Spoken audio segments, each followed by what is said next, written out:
जी, supreme court ने timing of arrest, जो CBI ने उनको जिस टाइम पे अरेस्ट किया था उसके ऊपर कमेंट किया है।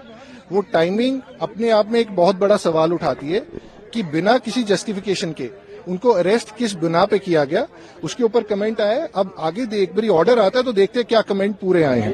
सर, अब मैं जानना चाहूंगा, जैसे सुप्रीम कोर्ट ने बेल दे दिया, आगे का क्या प्रोसेस होगा? जेल से कब तक बाहर आने का उम्मीद है? आज वो जेल से बाहर आ जाएंगे, क्योंकि डायरेक्शन ये है कि हमें बेल बॉन्ड जो सबमिट करने हैं वो जेल सुप्रिंटेंडेंट के सामने करने हैं। तो वो जेल सुप्रिंटेंडेंट के सामने हम बेल बॉन्ड आज सबमिट कर देंगे, तो उसके हिसाब से आज उम्मीद पूरी है कि बाहर आ जाएंगे। नहीं, जैसे कि प्रोसेस देखा जाता है, सुप्रीम कोर्ट जब बेल देता है तो सबसे पहले जो कंसर्न कोर्ट है वहाँ जाया जाता है, उसके बाद जेल में जाया जाता है। वो डायरेक्शंस के ऊपर होता है सर। तो आज का जो डायरेक्शन उसके बारे में बता सकते हैं क्या? आज का डायरेक्शन ये आया है कि आपको जो बेल बॉन्ड जमा करवाने हैं वो जेल सुप्रिंटेंडेंट के सामने करवाने हैं। अच्छा। तो जब जेल सुप्रिंटेंडेंट के सामने हम बेल बॉन्ड जमा करवा देंगे तो जेल सुप्रिंटेंडेंट उनको एक्सेप्ट कर लेगा और इन्हें रिलीज कर देगा। तो कब तक उम्मीद है उनको बाहर निकलने का? जल्दी से जल्दी।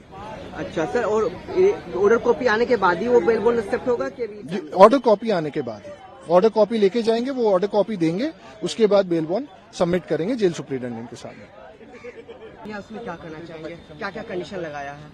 सुप्रीम कोर्ट ने दोनों जजेस ने एग्री किया है कि मिस्टर केजरीवाल को बेल मिलनी चाहिए। दोनों ने बेल एप्लीकेशन अलाउ कर दी है, दोनों जजेस ने। उन्होंने कहा है कि he should be out. As far as illegal arrest की बात है, उसके अंदर इलीगल अरेस्ट में जजेस के अंदर डिफरेंस है। जस्टिस सूर्यकांत ने कहा है कि अरेस्ट इलीगल नहीं है। जस्टिस भवन ने कहा है कि अरेस्ट इलीगल है, कोई जरूरत नहीं थी, कोई आवश्यकता नहीं थी अरेस्ट करने की, क्योंकि उन्हें पीएमएलए में बेल मिल गई थी, इसलिए आपने मूव किया 2 साल बाद। और इस कारण उन्होंने, जस्टिस भवन ने कहा है कि इनका अरेस्ट भी इलीगल था। रिलीज आज होंगे? Mostly he'll be, mostly as soon as the order is out, we'll apply in the trial court. The release order would be passed by the trial court and then mostly he'll be out today. विधान से ऊपर कुछ नहीं है। Supreme court का संदेश सिर्फ केजरीवाल जी की जमानत के बारे में नहीं, इस देश के लोगों को आश्वासन के रूप में भी बहुत बड़ा संदेश दिया है कि कोई भी तानाशाह आके कोई तानाशाही करे, आप चिंता मत कीजिए, संविधान का सुरक्षा कवच इस देश के हर आम आदमी के ऊपर है। दूसरा, आज के सुप्रीम कोर्ट के ऑर्डर से यह भी साफ हो गया कि भारतीय जनता पार्टी ने ईडी और सीबीआई के माध्यम से जो साजिश रची थी कि पहले ईडी से गिरफ्तार कराइए और जब ईडी से जमानत मिलने वाली हो तो सीबीआई से गिरफ्तार करा लीजिए। ये भी आज सुप्रीम कोर्ट के ऑर्डर से साफ हो गया कि सीबीआई की गिरफ्तारी केवल और केवल एक इंश्योरेंस अरेस्ट थी। ईडी की जमानत से केजरीवाल जी बाहर आ जाएं उनको रोकने के लिए थी। तीसरा, ये भी महत्वपूर्ण है कि आज के बाद, आज से इस सारे घटनाक्रम से, और जहां तक मैं देखता हूं हम सब लोग केजरीवाल जी से जुड़े हुए लोग हैं, केजरीवाल जी के ऊपर भगवान राम की कृपा है, संविधान का कवच है और देश के लोगों का प्यार है। इन तीनों के साथ रहते केजरीवाल जी का कोई कुछ नहीं बिगाड़ सकता। हमें बहुत खुशी है। आपके समेत केजरीवाल जी सब लोग, पूरा शीर्ष नेतृत्व बाहर है, तो अब क्या एक नया जोश, नया उत्साह पार्टी? सच्चाई और ईमानदारी, कट्टर ईमानदारी हमेशा जोश में रहती है। देखिए, सबसे पहले तो मैं दिल्ली वालों की और देशवासियों की ओर से कहना चाहूंगा, welcome back Arvind Kejriwal, we all missed you. एक लंबे संघर्ष के बाद आज दिल्ली के मुख्यमंत्री, दिल्ली के बेटे अरविंद केजरीवाल जी लौट रहे हैं। मैं दिल की गहराइयों से honourable supreme court of India का शुक्रिया अदा करता हूं, क्योंकि इस देश के न्याय के सबसे बड़े मंदिर ने आज अरविंद केजरीवाल जी को जेल की सलाखों से आजाद करने का फैसला सुना दिया है।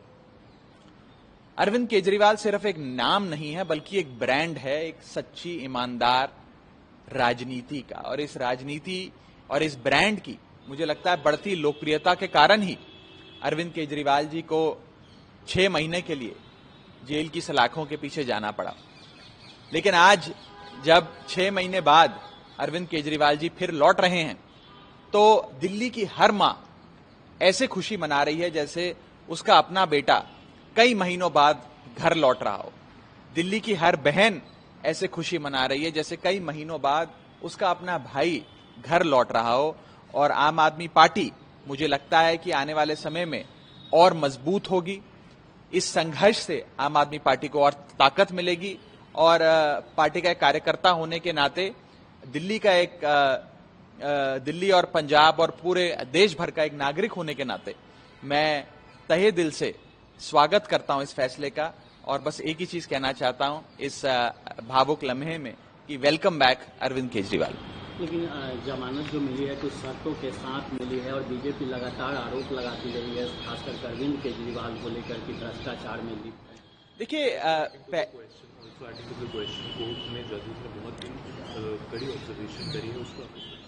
देखिए मुझे लगता है कि सुप्रीम कोर्ट का फाइनल ऑर्डर आने के बाद एक बार उसको पूरी तरीके से पढ़ने के बाद वकीलों के साथ बैठ के आगे की रणनीति बनाई जाएगी, पर्टिकुलरली कंडीशंस को लेकर जिसके तहत बेल दी गई है।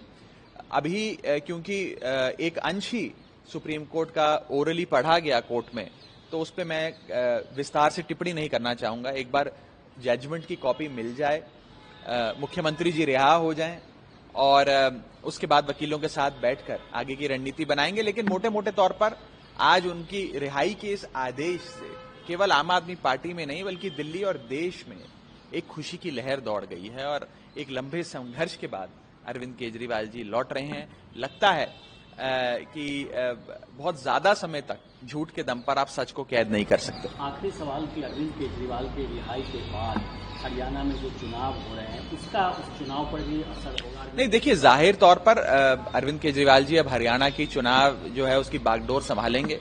आम आदमी पार्टी हर चुनाव, दिल्ली हो, पंजाब हो, गुजरात हो या फिर आने वाला हरियाणा का चुनाव हो, वो सब अपने नेता, अपने राष्ट्रीय संयोजक अरविंद केजरीवाल जी की अध्यक्षता में लड़ती आई है। ये मेरा विश्वास है कि आते ही वे हरियाणा चुनाव में शिरकत भी लेंगे और उसकी कमान संभालेंगे आम आदमी पार्टी की ओर से।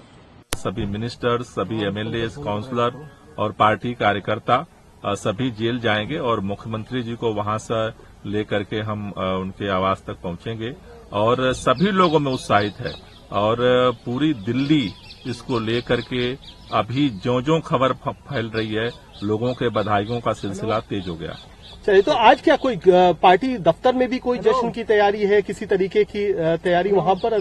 अभी सभी पार्टी लीडर मिलेंगे, उसके बाद डिसाइड करके आपको बताएंगे। फाइनली अरविंद केजरीवाल जी को जमानत मिल गई है सुप्रीम कोर्ट में। पार्टी के लिए आज खुशी का दिन है। निश्चित रूप से न सिर्फ पार्टी के लिए बल्कि पूरे देश के लिए, हर उस व्यक्ति के लिए जो प्रजातंत्र पर भरोसा करता है और इंडियन जुडिशरी पे भरोसा करता है। मुझे लगता है कि सत्य की जीत हुई है और आगे भी सत्य की जीत होती रहेगी। कोर्ट ने जो भी निर्णय लिए हैं वो उसका स्वागत करते हैं और पूरा देश स्वागत करती है। हमारे देश के लिए ये बहुत इम्पोर्टेंट है कि जुडिशरी जिस तरीके से ऑर्डर्स दे रही है वो देश की जनता के अंदर एक विश्वास पैदा करे। चाहे राजनीति कितनी भी गंदी हो जाए, इतनी गंदी राजनीति होने के बाद भी देश की जो जुडिशरी है वो अबव द बोर्ड है और सत्य के पक्ष में हमेशा न्याय करती है। तो ये बहुत बड़ी बात है। ये कोई एक पार्टी का, एक व्यक्ति विशेष का बात नहीं है जिसको मैं कहूं कि अरविंद केजरीवाल जी छूट गए। इस देश के लिए आज एक बहुत ऐतिहासिक दिन है। जब भी कोई तानाशाह या जब भी कोई ऐसी व्यवस्था किसी एक दूसरे व्यवस्था पर हावी होकर देश की प्रजातंत्र को खत्म करने की कोशिश करेगा तो जुडिशरी और देश की संवैधानिक व्यवस्थाएं सामने आएंगी और देश की रक्षा करेगी। एक लेकिन रिस्ट्रिक्शन वो अभी भी बरकरार है कि वो अपने ऑफिस नहीं जाएंगे, फाइल साइन नहीं करेंगे। इससे परेशानी तो और बढ़ती ही रहेगी। जो कहा जा रहा है काम नहीं हो रहा। इसको देखते हैं आगे क्या कर सकते हैं। आपकी बात बिल्कुल सही है, मैं आपकी बात से सहमत हूं, लेकिन इसको देखते हैं अभी जुडिशियल प्रोसेस में इसमें क्या ऑप्शन है उस पर देखते हैं।